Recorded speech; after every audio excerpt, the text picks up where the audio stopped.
यह कहानी एक कब्रिस्तान की रात की है।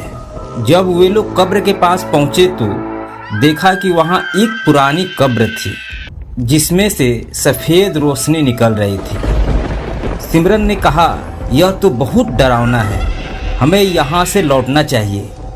लेकिन राज ने कहा, मैं देखता हूँ। उसने कब्र को छूने का प्रयास किया, तभी अचानक एक हाथ बाहर आया और उसे पकड़ लिया।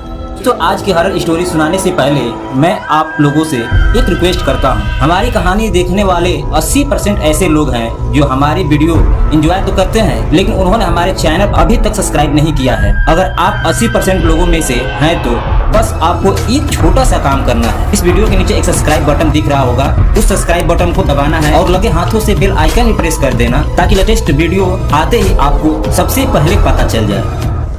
एक छोटे से गांव में एक पुराना कब्रिस्तान था जिसे लोग रात में जाने से डरते थे।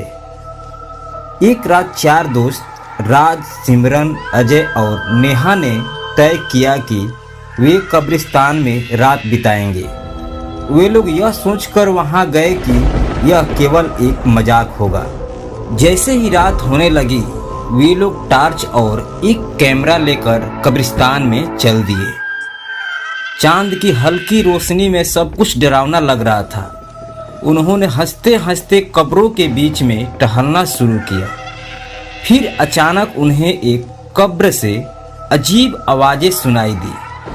पहले तो उन लोगों ने इसे नज़रअंदाज किया, लेकिन आवाज़ें बढ़ती गई।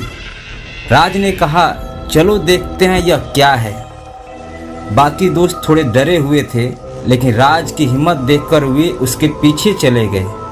जब वे लोग कब्र के पास पहुंचे तो देखा कि वहां एक पुरानी कब्र थी जिसमें से सफ़ेद रोशनी निकल रही थी। सिमरन ने कहा, यह तो बहुत डरावना है, हमें यहाँ से लौटना चाहिए।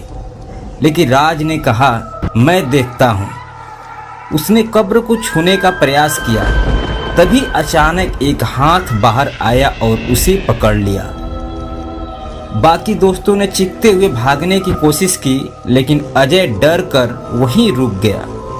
उसने सोचा कि यह सब मजाक है। जैसे ही वह उस हाथ को पकड़ने की कोशिश कर रहा था, उसे ठंडी हवा का एक झोंका महसूस हुआ। उसकी आंखों के सामने अंधेरा छा गया। वह वहां से भागा, लेकिन उसकी टॉर्च बुझ गई। अंधेरे में उसे लगा जैसे कोई उसकी ओर बढ़ रहा है। वह घबराकर दौड़ा, लेकिन उसके कदम लड़खड़ाने लगे। आखिरकार वह कब्रिस्तान से बाहर निकला, लेकिन उसकी सांसें तेज थी। जब उसने अपने दोस्तों को देखा तो वे चिंतित थे। नेहा ने पूछा, राज तुम ठीक हो?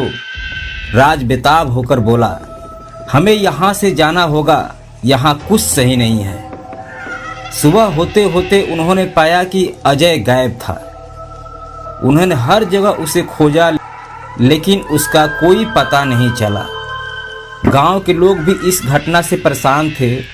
अजय का कोई अता पता नहीं लगा और कब्रिस्तान की वह रात सबके लिए एक खौफनाक हिस्सा बन गई। गांव वाले अब उस कब्रिस्तान के पास जाने से डरते थे और उस रात की कहानी हमेशा के लिए लोगों की जुबानों पर रहती थी। अजय का नाम सुनते ही सभी का चेहरा डर से पीला पड़ जाता था, क्योंकि उन्हें पता था कि कभी कभी कब्रों के भीतर रहस्य दफन होते हैं जो कभी नहीं उठते। क्या आप इस तरह की और कहानियाँ सुनना चाहते हैं तो अपनी राय कमेंट बॉक्स में सजा करें और मेरे चैनल को सब्सक्राइब करके और वीडियो को एक प्यारा सा लाइक कर दीजिए। मिलते हैं अगले वीडियो में, तब तक के लिए धन्यवाद।